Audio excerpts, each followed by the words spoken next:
The Vigilante films are fantastic, and it's a miracle that they were even made. They started with a really good pitch animation, but Sony was concerned that despite the character's mass popularity, the general audience wouldn't want an R-rated superhero film.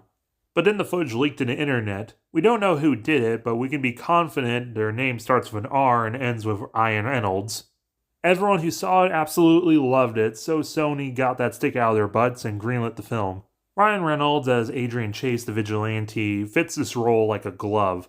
Even the comics reference they wanted him to play him, and he's wanted to play the role forever. And after the massive disappointment of Titan's origin Beast Boy completely messed the character up, Ryan Reynolds returned to actually do the character justice. Pineapple and olive? Sweet and salty. The fuck you doing in my crib? Don't tell me what's normal. Maybe my secret identity is a psychiatrist, and I know what's normal. If you're a psychiatrist, we're all screwed. Get the fuck out. I was about to go, and then you had to say that. Now if I acquiesce, I'll look and feel small. The R rating was definitely needed, so he can be as crude and violent as the character absolutely needs to be. His relationship with Vanessa is just the sweetest and most realistic thing. Especially when she's upset that Adrian didn't talk to her at all because he was scared after the accident. The film's definitely at the best when Vigilante's interacting with others, like his stepmom, who sadly is in Betty White, or even TJ Miller as John Economist, or the Teen Titans characters we're allowed to use, like Color Kid and Red Star, who are just hilarious. The main villain, Francis, does the job. I mean, he's sinister and all, but he's not super rememberable. Despite being the guy responsible for the experiments on Vigilante that messed up one of his eyes and gave him a little bit of a healing factor. You gotta be admitted. I'm fine, seriously. All I need is a good nap. There's a bunch of little references to other DC media that we're allowed to get away with that don't entirely make sense, like them having Argus's ship after it crashed in Superman Bloodsport. And of course, Bob the Henchman. The film's hilarious, cute, the relationship's really nice, and it's definitely one of, if not the best Sony superhero film.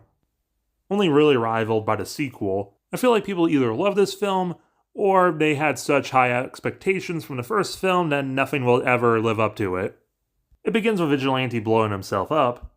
No wrong time to rock. This is due to his grief over Vanessa, so now Adrian wants to die to be with her. And a little bit because Logan did it.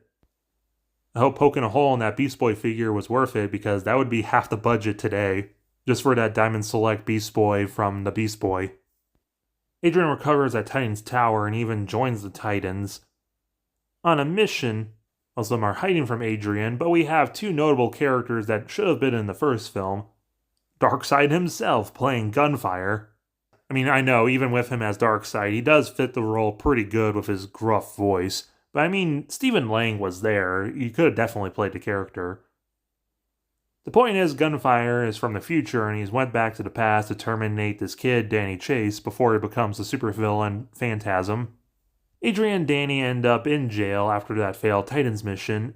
They start bonding, and they probably could have used a little more scenes together, because now Vigilante wants to stop Gunfire from Danny. Even after learning about Phantasm, they feel like they can still save him. For making his first kill against the anti-metahuman, which starts his whole become dictator thing. Then he also gets helped out by Cinderblock, who looks a lot better in this than he did in T3. So now Vigilante and Economist has to put together a team. Like Terry Crews as Thunder, which is sadly the closest we'll ever get to the big fan cast of him being as Black Lightning. Bill Skarsgård as Flemgen, which kinda sucks because me and everybody wants him as the Joker. Ryan Durr, who feels a little out of place. Invisible Boy. Zazie Beetz as Huntress is perfect, and she definitely needed more screen time. Peter is Best Boy, and he really should have just been Bob. And together, they are Task Force X. More like a Suicide Squad. Never compare me to Jared Leto. I don't know what that's referring to. Good boy. And they parachute in. And I usually would be upset that they wasted all these characters and actors just to have them all killed off. except for Vigilante and Huntress, but I'll be lying to say I didn't laugh at this, especially Brad Pitt as Invisible Boy for a second. But eventually Gunfire teams up with everyone, including the Titans. Vigil takes a bullet for Danny wearing a suppressing collar so he can finally reunite with Vanessa with a really nice cover of Take On Me. But this moves Gunfire to use his jump home to instead jump back in the past to save him, and they're able to prevent Danny from killing the guy just for him to be killed by someone else. Then Color Kid and her girlfriend fix the time machine so Adrian pulls some shenanigans, saving Vanessa, taking out Disappointment Vigilante, and killing Ryan Reynolds before he can become Nova. Given that the next film deals with time shenanigans and dimensions, this isn't really brought up. I'll talk about Vigilante and Beast Boy when we get to that point in the DC Cinematic Universe, which yes, I'll get back to. I don't know which one I would really say is better. I love both of these films and I definitely recommend them. They're hilarious, sad, the action's really fun, and they capture the character flawlessly.